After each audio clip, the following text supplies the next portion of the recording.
rumble came first, deep and low, like thunder crawling up from the ground.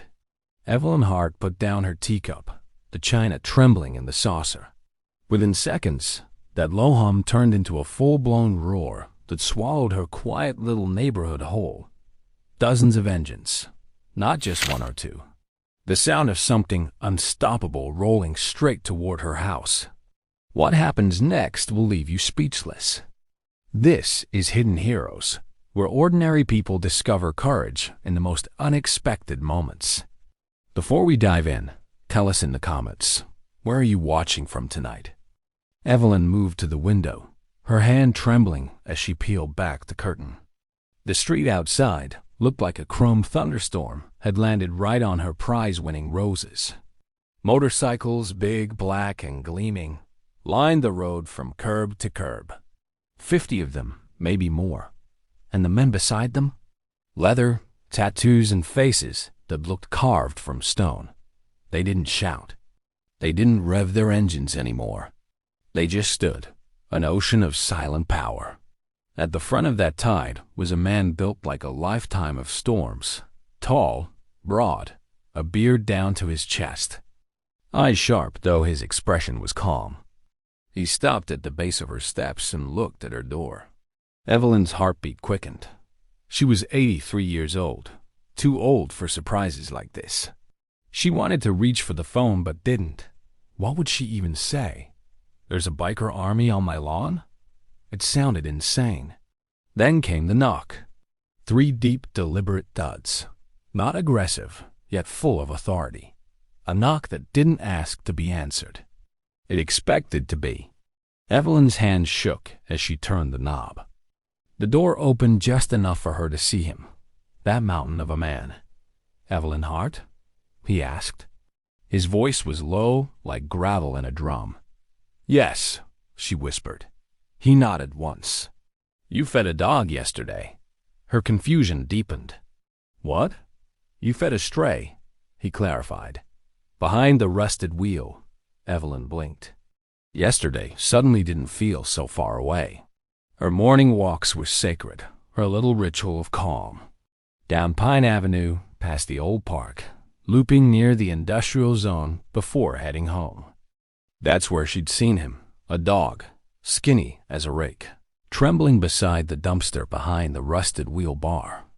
The poor thing looked like it hadn't eaten in days. Its coat was filthy, eyes filled with that kind of pain only hunger knows. Evelyn had paused, torn between compassion and common sense. That place wasn't for someone like her.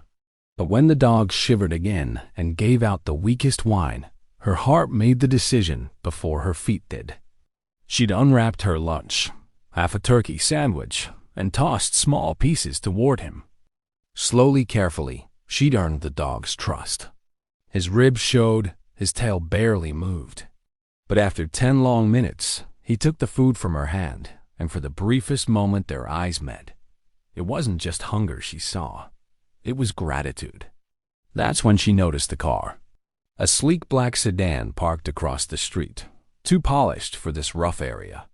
Inside were 2 men in dark suits, way too clean, way too calm. They weren't just watching. They were waiting.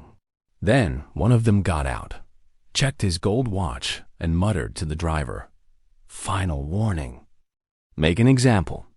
The words chilled her blood. She left quickly, the stray following at a distance, but the image didn't leave her mind all night. Now that stray was curled on her rug, safe, asleep, while the massive biker in front of her waited for an answer. "You fed him," he said again. "We call him Ranger." Evelyn looked down at the sleeping dog. "He followed me home." The man's mouth twitched, not exactly a smile, but close. "Then you saved more than you know." She frowned. "I don't understand." "I'm Mason," he said, "president of the Iron Saints." He didn't say it like a boast, more like a responsibility. "The rusted wheel is our place. And those men you saw? They weren't customers. They were trouble, sent by some corporate sharks trying to buy out our property. That dog used to belong to one of their enforcers. We thought Ranger was gone." Turned out he found the only person kind enough to help. Evelyn's throat went dry. The men, they said, make an example. Mason's eyes darkened. Then they planned to come tonight. He turned, glancing toward the street where his men waited. That's why we're here. To stop it. Evelyn's fear met his calm, immovable strength. What about the police? They work for the other side, he said flatly. We tried that. This time, we defend our home ourselves. He stepped off her porch, his boots whispering on the grass. The sound of 50 engines came alive. Not roaring now, but deep, focused, ready. Evelyn stood frozen behind her door, the dog pressed to her leg. The hours that followed were suspended in slow motion. Daylight faded. The hum of traffic turned into the stillness of night. Evelyn brewed tea, let it go cold. Her hands trembled every time a car rolled past. Ranger stayed beside her, head resting on her slippers as though promising silent protection. Near midnight, distant sirens screamed in the direction of the industrial district. Her gut twisted. Mason and the Iron Saints, they were out there, fighting for something bigger than just a bar. She prayed, whispering names she barely knew. When morning came, she thought she dreamed it all, until a soft knock rattled her door. "Mason," she gasped when she saw him. He looked worn out, blood on his hand, but there was light in his eyes. "It's over," he said simply. "Those men are gone. They won't be back." He leaned against the frame, a weary smile breaking through. Turns out when 50 brothers surround 2 suits with briefcases, conversation moves real fast. They signed everything over, took their money, and left. Cops showed up late, found paperwork clean as day. Then he glanced down at Ranger, who wagged his tail like he already knew the ending. "Looks like our boy's found his new home." Evelyn smiled, tears stinging her eyes. "So have you." From that day forward, everything changed. The Iron Saints didn't vanish. They became her protectors. A week later, 2 of the younger members, Leo and Preacher, showed up to fix her porch. Then, one Saturday, a biker named Diesel mowed her lawn, humming off-key the whole way through. They never took payment. Her mailbox started filling with anonymous cards, gift certificates, and notes signed only with S. The neighbors, at first terrified, gradually learned what Evelyn knew. These weren't criminals. They were men trying to carve out good from the bad. Soon, Mason himself invited her to dinner at the Rusted Wheel. He picked her up on his Harley trike, nervous as a schoolboy. Inside, the bar was bright and spotless. Music low, laughter easy. "Welcome home, Mama Hart," someone shouted. And that name stuck. She learned their stories. Veterans haunted by war.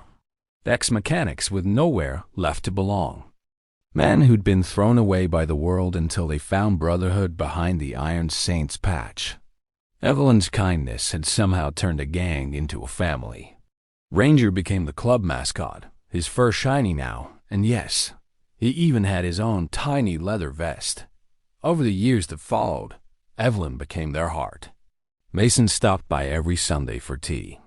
They helped her fix her fence, repainted her walls, and made sure she was never alone again. When she passed away peacefully at 91, the entire city heard them coming. 50 motorcycles rumbling not in anger, but in love. The funeral procession stretched for blocks. People lined the streets, filming with phones, watching a woman who changed an entire community get the kind of farewell heroes rarely see. Mason took ownership of her little home as part of her will, but instead of keeping it, he turned it into the Hart House, a community outreach center for veterans, widows, and anyone struggling to start over. The Iron Saints became a registered nonprofit. The Rusted Wheel was reborn as a family diner and club that hosted fundraisers, music nights, and food drives. Evelyn's simple act, feeding a starving dog, had started a ripple big enough to rewrite the story of a town. So, what does this really tell us? That heroes aren't always wearing badges or capes. Sometimes they wear leather vests and carry burdens you'll never see. And sometimes all it takes to change everything is noticing, really noticing, someone who's been forgotten. Evelyn didn't set out to start a movement. She just offered kindness where fear told her to stay away. And that's what Hidden Heroes is all about. The small acts of compassion that grow into legacies. If you believe kindness still matters, drop a heart in the comments. Tell us where you're watching from. And remember, not every storm is meant to destroy. Some roll in to clear the skies.